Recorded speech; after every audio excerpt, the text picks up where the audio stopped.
is the multi-level. So what is a multi-level? So in case of multi-level, deriving a class from another derived class. So means what? There are number of classes. So first class, second one, and third one. So what will happen? Second class is going to inherit all the properties from first class, and third class is going to inherit all the properties from the second class. So by default, it will just create the different levels with respect to all these classes. So look at this figure: A class, B class, and C class. So A means the base class, B is nothing but the derived class, and C is nothing but again one more derived or child class. So this child class is going to inherit all the properties from the base class B, and B class is going to inherit all the properties from the again its base class as A. So C class is going to inherit all the properties of B as well as A, because how he is going to reach towards A with the help of that B. So this is the example. First one is the class student. In that class student, they use the data just like first one is the integer roll number, and second one inside the public scope get that number, and second one is to display or put that number. Next one, all the properties of that student class is directly inherited inside the test class with the help of public scope. So inside the public scope, the data, original data is available is in the form like float, subject 1 and subject 2. So inside the class state, two different variables are there of float type, and inside the public scope he is going to accept two different marks for that particular function as a parameter, and he will display both the parameters. So when you are going to perform this particular second class, the data which is available inside the second class in this manner. So class test looks like when he is going to inherit all the properties of the student class. So inside the protected class, there are two different members are available or member variables. First one is the roll number, and second one is the float of its own, subject 1 and subject 2. And inside the public scope, four different methods are there. First two is from student class, and second two is from its own test class. So next one, here in this case, I'll use the one more class result to display the result for that particular function. So here in this case, he will directly use the only one class as a test. Why he is not using the student class? Because already with the help of that public scope, all the data members of the student class is by default available inside the test class. So directly access that test class inside the result, and this particular result class then going to access all the properties of the student class as well as test class inside the result. So inside the result, he is going to display all the data, and how you are going to provide the call for each and every function. So by creating the object of that the result class, so result dot get num, then result dot get marks, and then result dot display. So he will display all the data. Okay, so the data which is available inside the result class in this manner, because inside the result class one variable is available total is inside the private scope, and one method is available public is in the inside the display scope, sorry, inside the public scope. So the data which is available at last inside the child class in this manner, first one, the one variable is available inside the private class, private scope, then two different sorry, three different variables are available inside the protected mode, and five different methods are available inside the public scope. And we are directly going to provide the call to this particular class, or with the help of an object of this class we are directly accessing all the members from the upper class. Okay, so I will show you the actual implementation of this multi-level.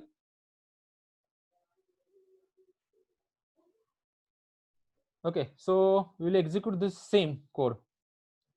You just provide me the relevant information.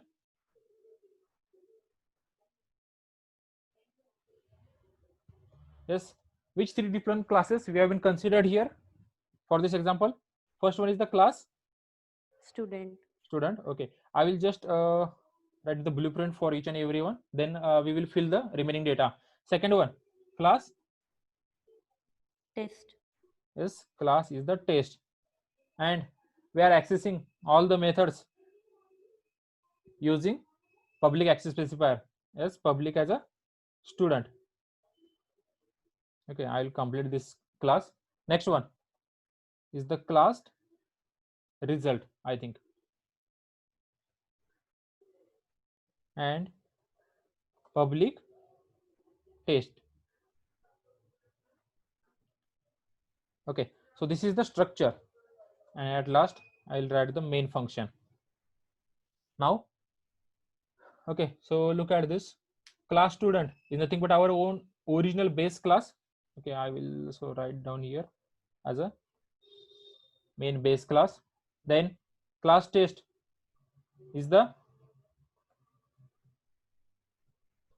derived First class derived class. from that class student. Okay, derived class for student. Next one, result. Okay, we will write Derived as class for test. okay derived class or From test. okay derived class for the test. Okay, now fill the required data. Yes, which data we haven't considered inside the public scope for student? I think the okay we will consider as a roll number. Then next, which method? Void get id and integer as a because we are going to provide that id. Next one, void put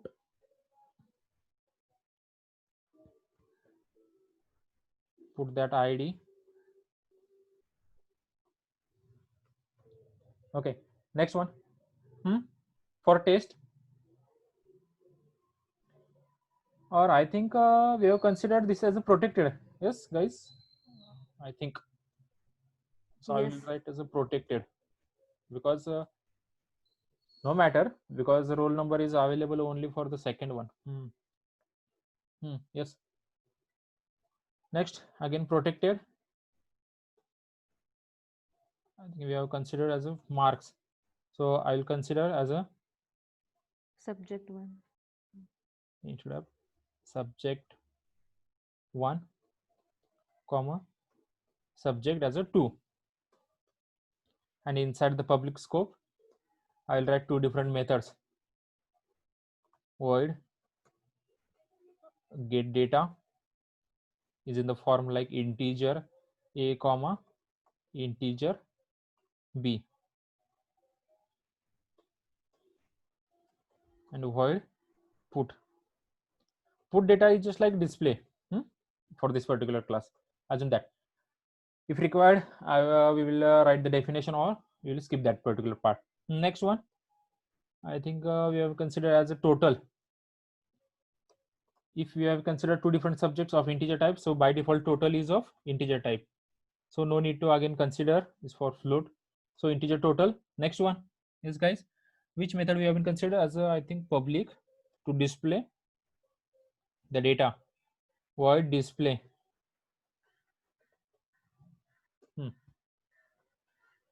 Okay, so we have just declared all these methods here. If you want to define the definition for each and every method, so remove this only semicolon and just directly write down the definition for that particular method. Or if you want to define that particular method outside of the class, then how we are going to define that particular method outside of the class? Yes, guys. Yes, how we are defining that particular method outside of the class? Just like yes, void the name of that class in which that method is available, and then next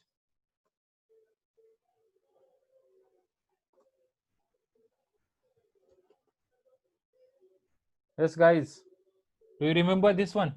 Void student, then scope result and get date, get ID. Guys, yes, Yes, sir. yes. Yes, sir. Okay. So if you want to write in this format, so use this one. Otherwise, directly. Okay. So first of all, I will just show you in simple format. You just try for this one because I'm going to give some task for multiple and as well as multi-level. So yes, how you are going to get that ID and initialize to roll number. So roll number is equal to Roll A. number is equal to A. And okay, let us leave this put ID. We will come back to that method after some time. So first one, subject 1 is equal to A, then subject 2 is equal Subject to 2 equal to B. B. Okay, we have initialized both these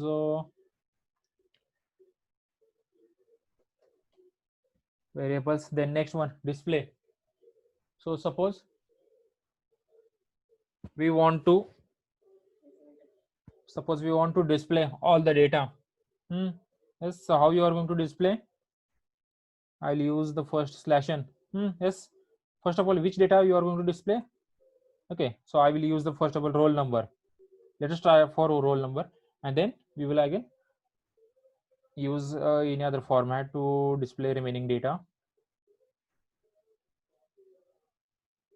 After that, which one? Subject 1. Let us try. Subject 1. Next one is the subject 2. Guys, mute your mic. Those are on mute. Then next one. Yes, what is that? Total. So how you are going to calculate that total? Subject 1 plus subject 2. Subject 2. Okay, so we will use here directly subject 1 plus subject 2, and that's it. So let's have execute all these call all these methods. Yes, so how you are going to provide the call? Till time I will comment both these methods, put data and put ID. Yes, so for which class you are going to create the object? For Result. the result class, our Result. child class. That's okay.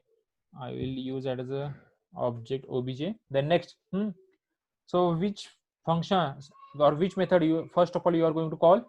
Object dot get ID, Get the ID. first method, and this particular method is going to accept one parameter. So that's why we have to pass one parameter.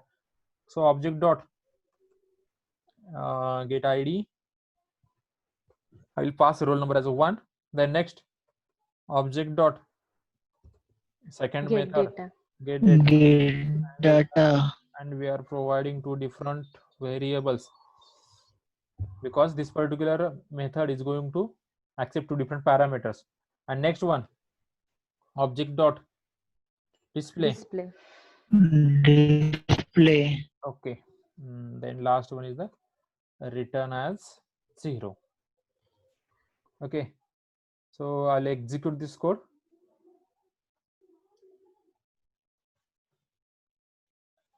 Okay, so look at the output, guys. Roll number as 1, we have provided that one. Subject 1 is the 60, subject is having 70 marks, and total is 130.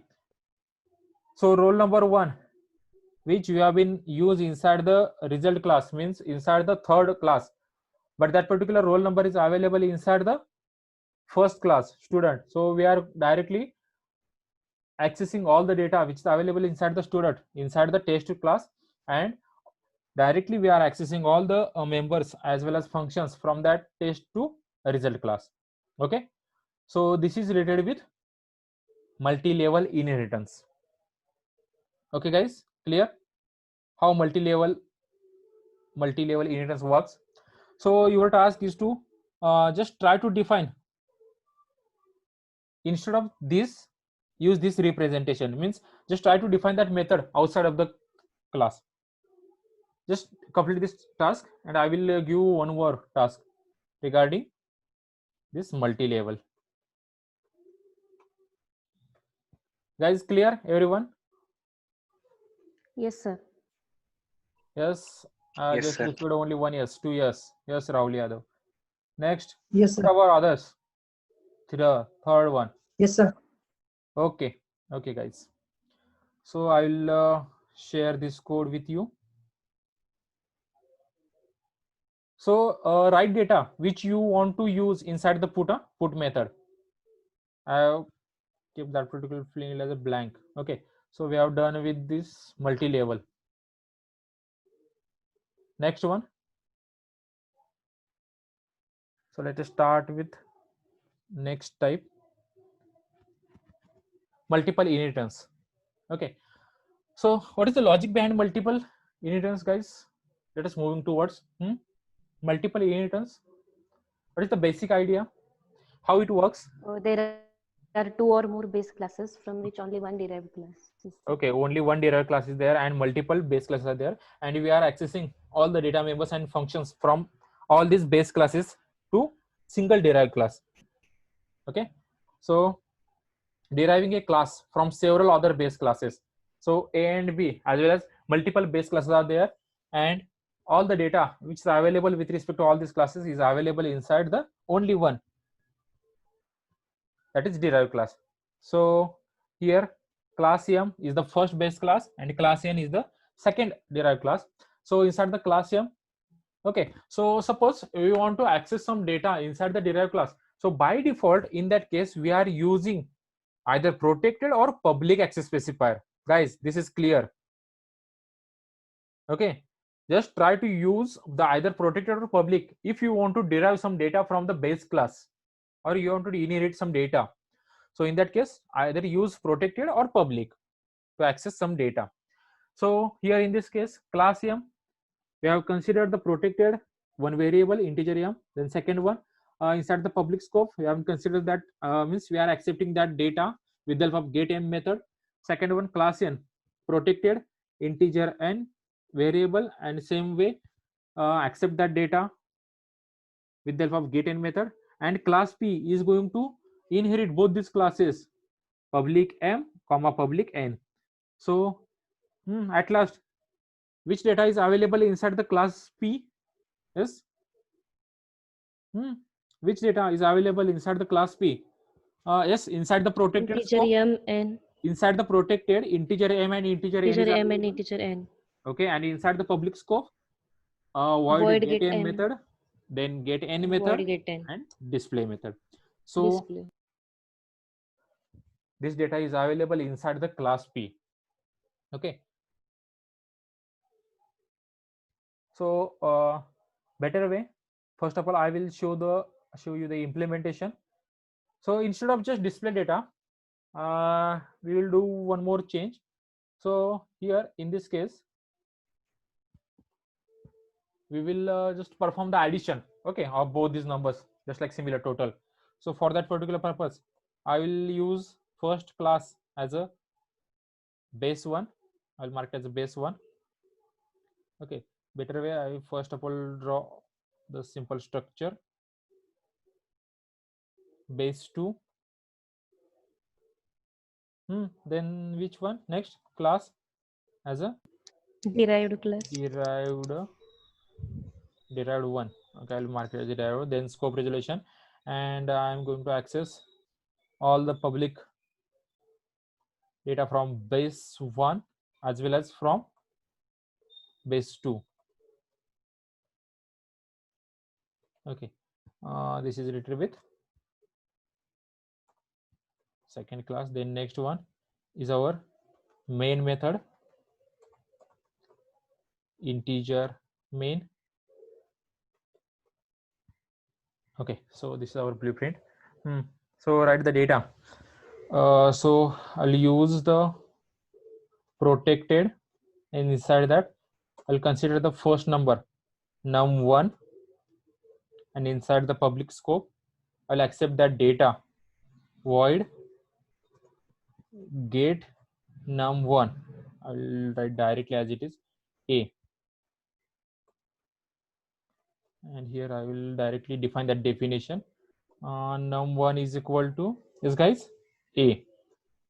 All right, next one, just try to use same for this one. Instead of num1 I'll use num2. So get num2 integer a, instead of that integer b. Next one is the num2. Okay, so this is related with both these classes. Now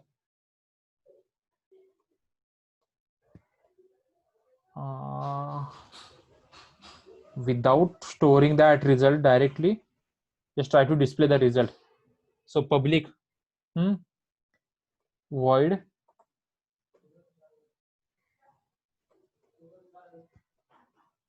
display, guys, just wait for. So okay, now define that method display. Yes, how we are going to define that method? Use proper display function. So first of all, see out. Yes,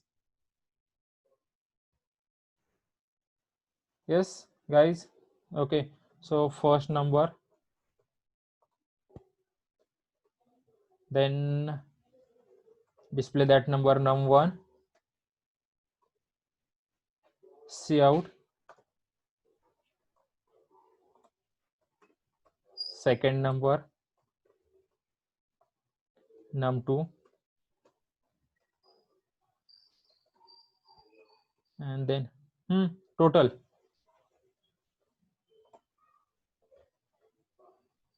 Yes, how we are going to calculate that total? Num1 plus Num1 plus num2. Num1 plus num2.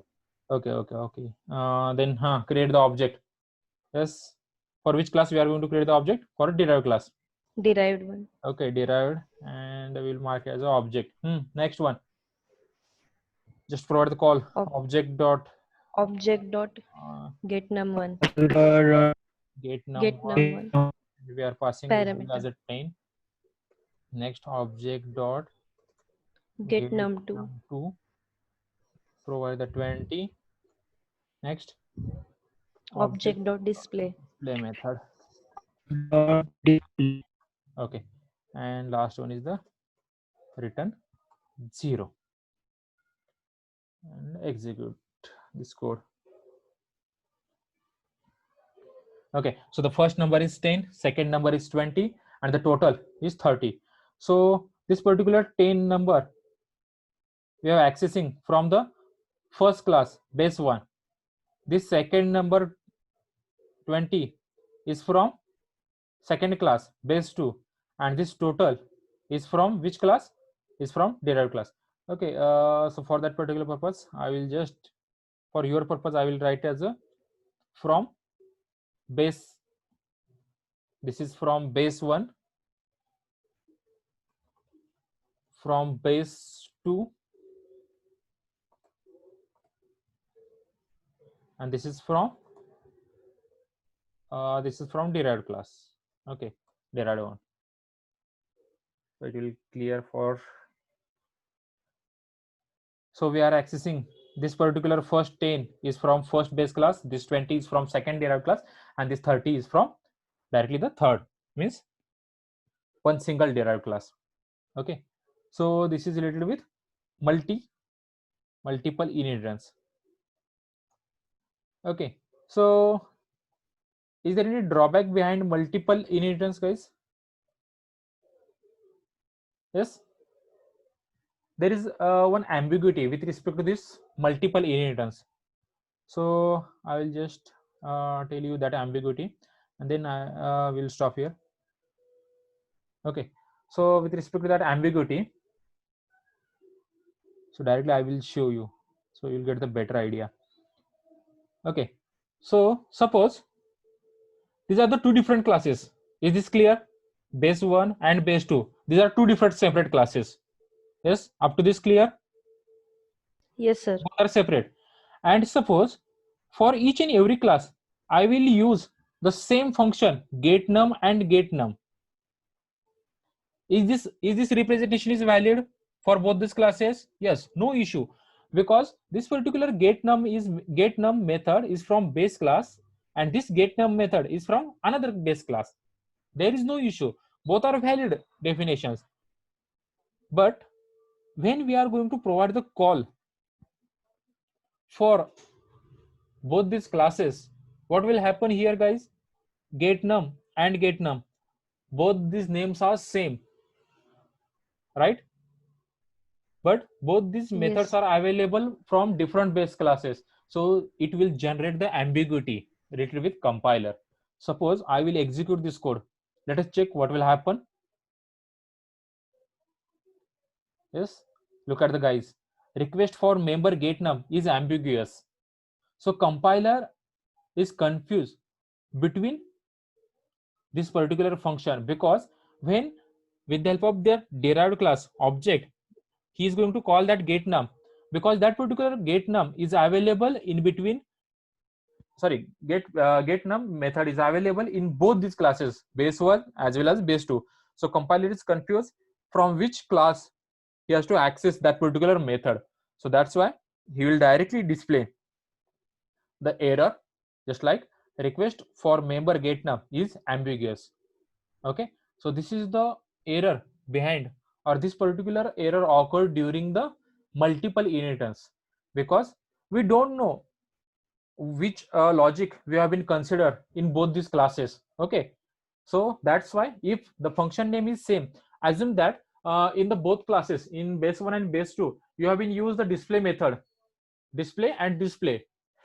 First, inside the base class you have written the logic for addition, and inside the base 2 class you have written the logic for subtraction. But to display both the data, you have been considered the same function name, display, and from the derived class you are going to access that method. It is impossible, because compiler by default is going to be confused.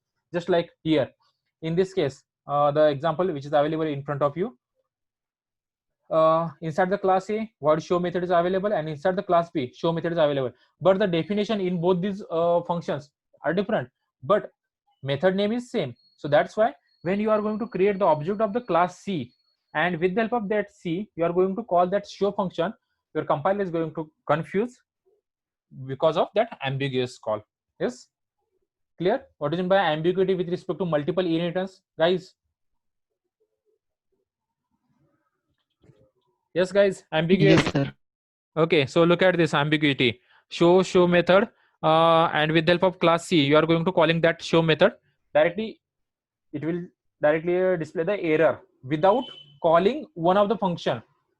What will happen if suppose compiler just decide that particular method is from A class?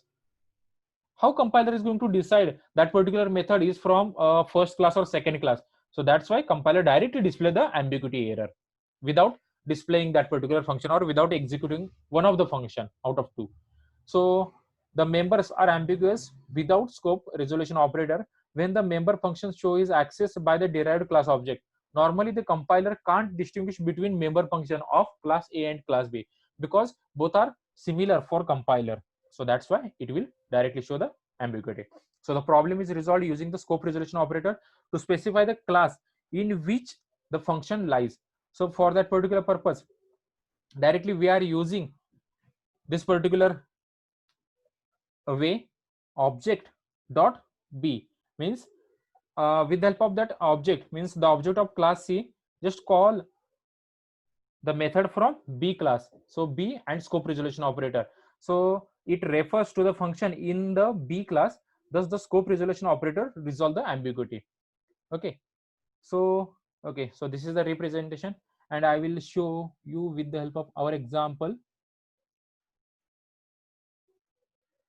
Yes, how they have achieved that or removed that ambiguity is, this object is nothing for derived class, object dot, yes guys, yes, how they have achieved this ambiguity, means how they have recovered this ambiguity, object dot. Scope resolution of But before scope resolution operator, just use the class. Okay, use the class name from which class you are going to call that particular method. Okay, so base 1, and next one is the base 2 and scope resolution operator. and now check. Even though both the function names are same, just look at the guys. From base 1 first number is 10 and from base 2 second number is 20. Okay, and the total is inside the derived class. So if both the functions are same, then use this concept class name and the scope resolution operator, okay, to call that particular function from that particular class. Okay, clear guys? How we have achieved that ambiguity or recovered that ambiguity is with the help of Yes, sir. scope resolution operator. Okay, so again I will copy this code and share with you. Okay, multi-level with ambiguity. With ambiguity. Okay, so